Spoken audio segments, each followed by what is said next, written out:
A delegation from the International Monetary Fund has been holding its annual meetings with South Korean officials in Seoul. Over the past couple of weeks, those discussions came to an end on Tuesday, with the IMF Korea Mission Chief announcing some key findings upon the conclusion of the talks. Hyesung with the details. An expansionary fiscal policy, accommodative monetary policy, and labor market reform. That's what the IMF Korea Mission Chief said Korea needs to help support its economic growth.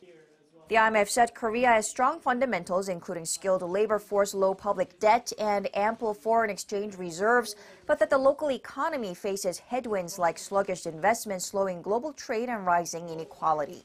To support short-term growth and contain risks, the authorities should provide more fiscal stimulus through a supplementary budget.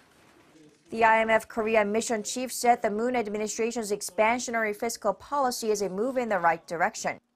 The government's budget for 2019 increased by over 9% on year to $415 billion.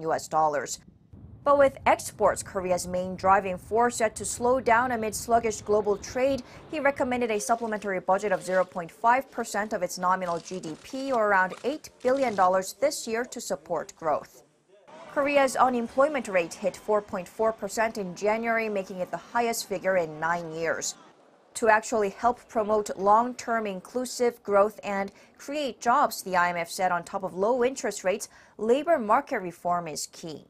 Flexicurity should be adopted as a basis for labor market policies by making employment protection legislation more flexible, while further enhancing social safety nets. The IMF said flexicurity, or the combination of flexibility with security and dealing with job market and unemployment benefits, is important to raise productivity and employment. As for economic projection, the IMF said its outlook of Korea's economic growth stands at around 2.6%, in line with Korea's finance ministry's growth projection. 김혜성, 아리랑 뉴스.